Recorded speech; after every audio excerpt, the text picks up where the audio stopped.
Of course, you have to be paying attention to football to even care about winning the World Cup. Although it has spread to every nation on the planet, it has encountered obstacles here and there. In these nations, other sports dug in. The history shows a story. If you look at why football faced those obstacles, you'll see the story.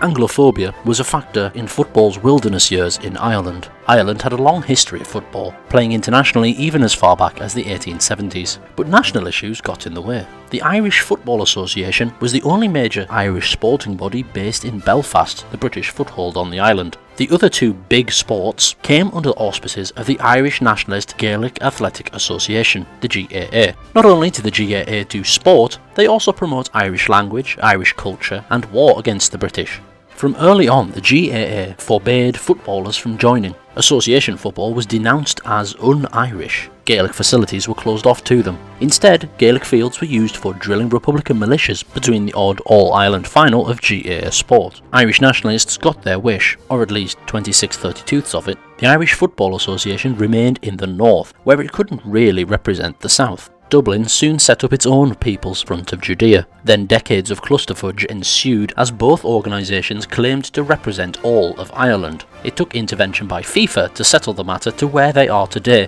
both ending up with less than they started with, a smaller labour pool, less resources and worse domestic leagues as a result of splitting. Ireland. Its fantastic appetite for sport, its almost unrivaled history of football, and two national teams took 60 years to qualify for their first World Cup, and then 25 years after that to be able to use GAA stadia, but some still weren't happy about it. So, Gaelic football.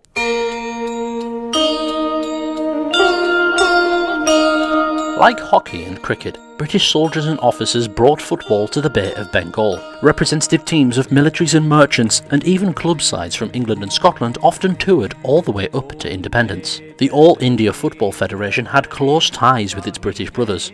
In the fields of the Indian football heartland of West Bengal, they learned to play the game to a standard at which they could occasionally beat European teams. This peaked in the 40s and 50s with a semi-final place at the Olympics, becoming a founding member of the Asian Football Confederation and India's qualification for the World Cup, although money troubles hit. They couldn't in the end afford to go to Brazil. India was expelled from the World Cup twice, and football divided itself continentally. South Asia split itself from the empire, so it didn't have the connection to keep the many British teams touring. The best competition for international football came only from teams that were either terrible, distant, or Australia. National friendlies became rarer, while the domestic club game died on the vine.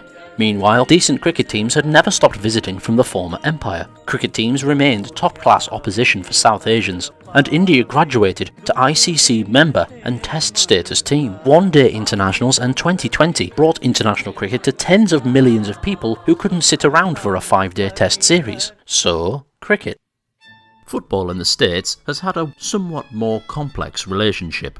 To explain more, please welcome Nick from TwoStarPlayers.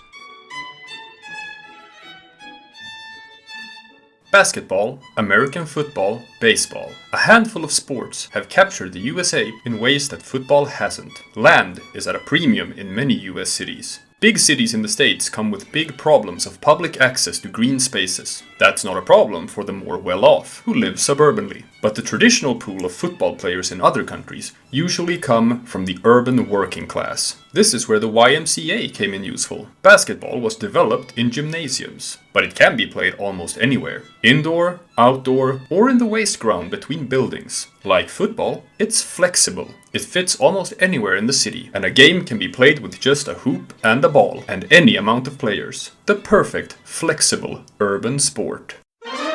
American football, a field sport, was always in the hands of schools from the beginning. Schools do have fields. Unlike the code that eventually surfaced in England, the American game is still incredibly bloody violent and not ashamed of it.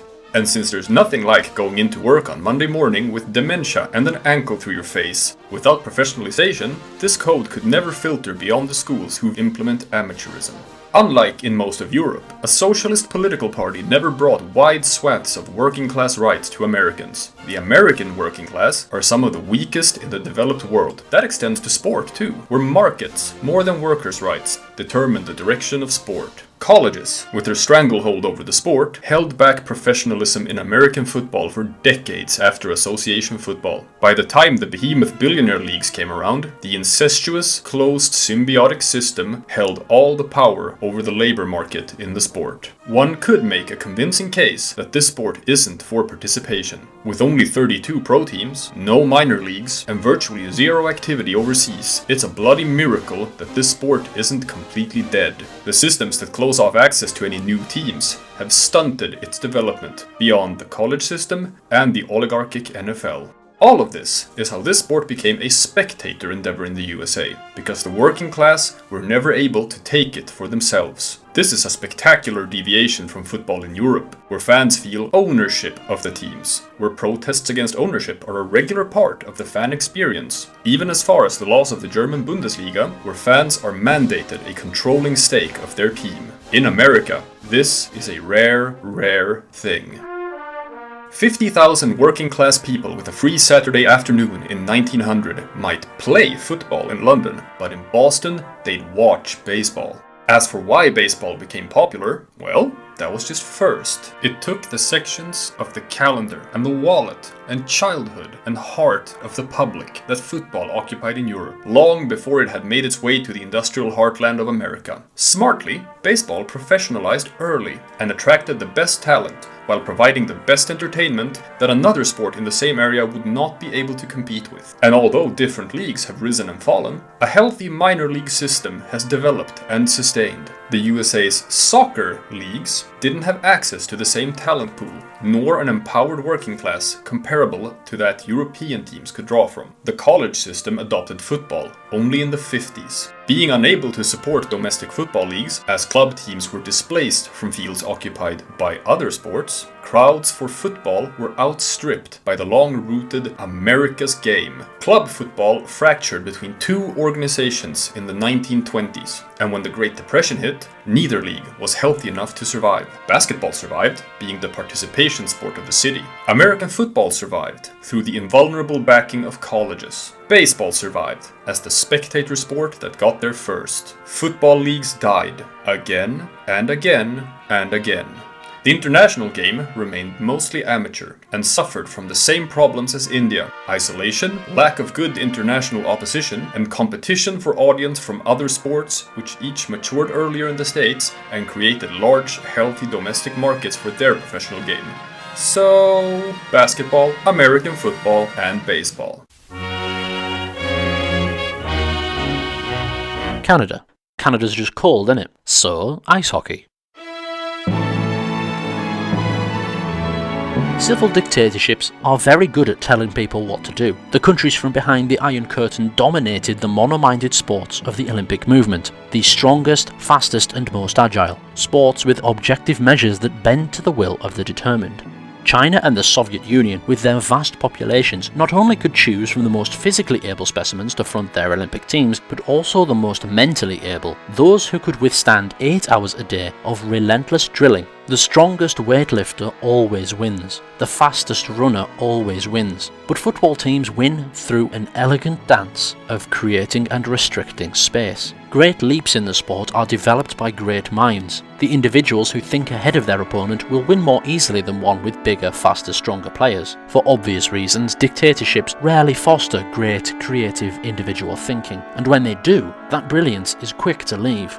Club football in dictatorships is used as a prestige tool for the ruling class. Either the favourite club, or more usually teams from the nation's capital, are given unfair advantages either through allocation of resources or just plain corruption. The legacies of this run deep and remain after the fall of regimes. In democracies with diversified economies, we see industrial towns and second cities dominating. In dictatorships, capital cities. China has not only been part of the Olympic movement, in which dictatorly drilling is the blunt instrument of sporting instruction, but it remains part of the world in which sport is still treated differently. Like most of its region, China was a desperately poor country when they adopted football, and since then the sport has never really been high on the agenda, but they have recently changed tactics, declaring the intent to win the World Cup by 2050 and encouraging the growth of the world's game within its borders. It's still a prestige tool, just in a different way to the Soviets, internationally not domestic. and sport still plays second fiddle in East Asia, where work and education are the fields in which governments mandate and encourage the population to spend the majority of their waking hours. This has contributed to the incredible economic development of East Asia in the last century, but not its development in sport. In East Asia, leisure time is often seen more as an opportunity cost. For every year not spent in dictatorship or abject poverty, South Korea, Japan, Taiwan, Hong Kong, Singapore and China have spent in the classroom, the office and the factory floor. So, gymnastics and maths.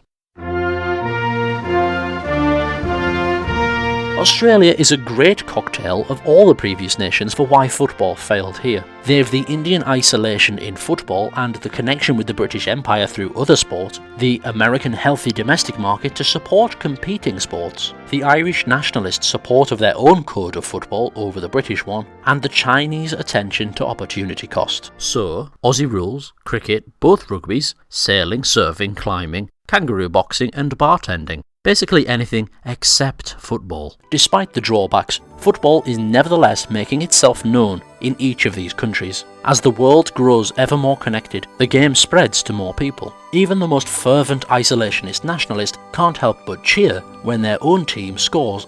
It might not be the future of the game, but that certainly was why football failed in some places. You may have noticed this video was made in collaboration with two very talented friends of mine. I'll let them introduce themselves. Hi, thanks for letting us collaborate on this video. I'm Anna. I'm Nick. And we're TwoStarPlayers. We have a gaming channel where you can see things like... Is this a bus stop? This is Android temporary parking. It's getting hot. What's going on? Remember, you have a lot of ammo. Oh god. Oh god. Oh god.